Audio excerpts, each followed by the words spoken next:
No, it was a good weekend, and moving forward at Cal Poly is a little bit different offensively. So we're trying to figure them out and get them charted, and then move forward from there. But all in all, it's a good weekend, and moving forward into Cal Poly. So go ahead. As far as that offense, do you remember playing any team that runs the ball as much as they do?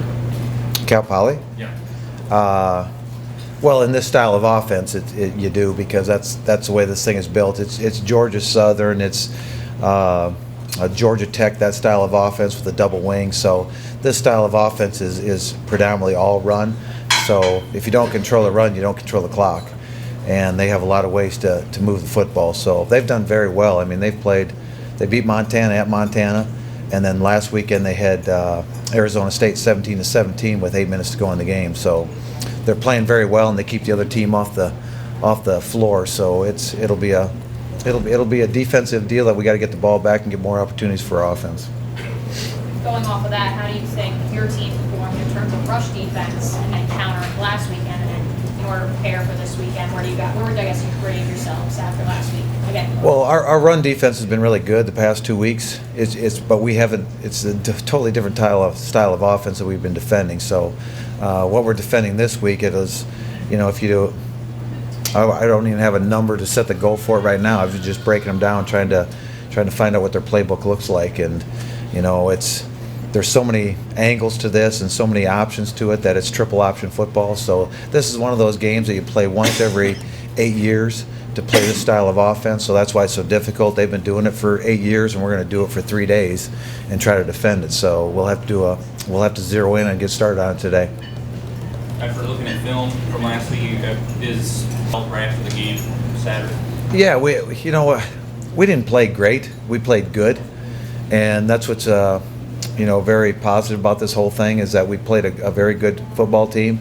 Did not play as well as we could, but yet we played well enough that we can see and correct the things we need to, because just the timing issues that we had, or some of the errors that we made, are very visible now, whereas maybe after the first game they weren't even visible enough because it wasn't clean enough to actually show and teach off of. But this week it was very evident, and so it's good to come off and say you didn't play as good as you could, but yet there's a lot there to learn from when we go into film today. So I was still very pleased with the outcome, and very pleased with the offensive production, and very pleased with our defense as well.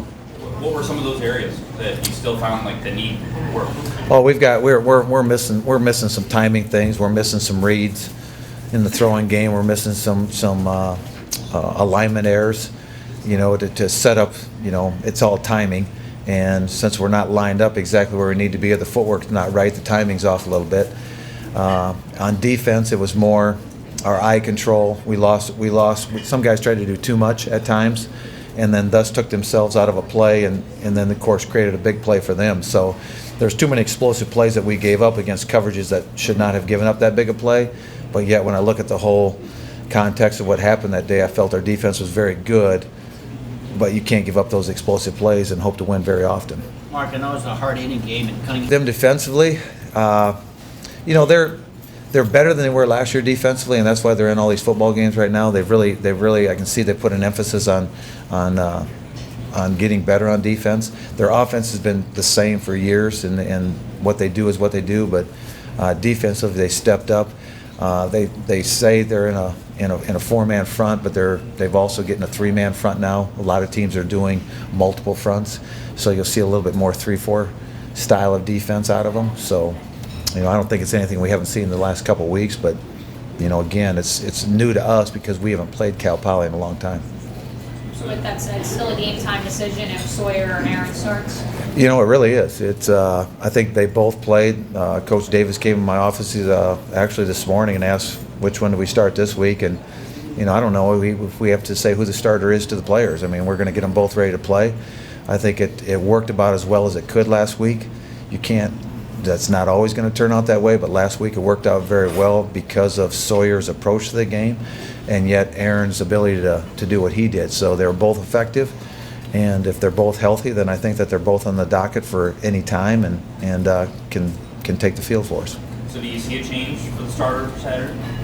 I don't sit here right now, but I'm not going to say it won't be. I haven't looked that far ahead. I'll see what they do, and I'll see what we do to see who fits best to start the game. But again, I think it's what's their offense doing to us? How much time are we on the field, and offensively, because that'll dictate a lot of the game too. Ground control is clock control, so we'll see how that fares. Is the triple optional sound that checks and everything? It's all discipline this week. It's you've got one guy for the dive, the quarterback, and the pitch, and if somebody comes out of sync, then it becomes a big play. Your defensive line, no matter how good they are, sometimes they're always reading off them, so it kind of takes them out of the mix a little bit, and it makes your secondary and your linebackers be very disciplined. And when we say eye control, you got to have your eyes on your target, and your target being your responsibility. You take your eyes off your target for a split second, that's when he gets out to shoot, and next thing you know, he's in your end zone. So that's what we'll have to discipline him on, especially coming off these first 2 weeks, which we probably played 80% throws the last 2 weeks. Now we've got 80% run in a whole different style. So this is a totally different playbook we're using this week, and thus we got to do a great job on this week's worth of practice.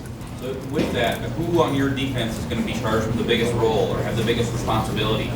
The biggest responsibility probably on defense, it'll be anytime you play an option offense, your corners got to be sound, your safeties are always in your alleys, and your linebackers got to be they're responsible for essentially the fullback, quarterback based off what you're playing. So it's your alley runners, it's your quarterback fitter and your fullback fitter, because the fullback's always coming through, and many times he's the leading rusher on the football team because he'll be 1 yard, and then he'll spit for 20 yards on you.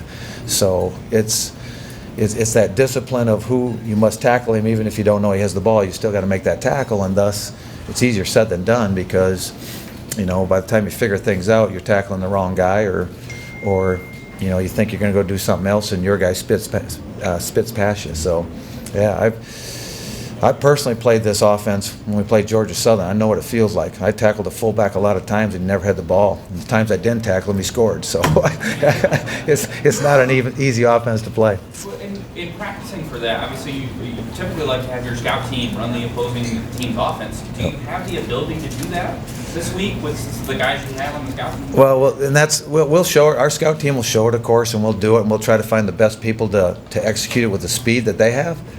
But anytime you play this, what you tell your defense is we cannot simulate the speed of this of what's going to happen on game day. You're going to have to adapt to that in that first series, and the quicker you do, the better you can play. But this is something that will happen on that game day. You have to adapt to. But we'll get the players on the field in our scout teams that will create the best speed. So it won't be a quarterback playing the quarterback for us. It'll be probably a tailback or some receiver that's got the most speed, and then work it from there. Depending on the flow of the game, can you possibly see one of your quarterbacks, or are you going to use both regardless? We'll go with whatever gives us the best chance to win, and that's really just an honest answer. If one guy can take it from start to finish, then it's a great choice. If one guy goes out and it's not going well, and the other guy goes in and gets it going, then it slows down for him. The other guys can still go. So I'm not going to make a certain plan for this, and we'll just continue to build our offense the way we have, because as of last week there was great progress from the first week to the second week. Hopefully we can make similar progress this week. Anybody else?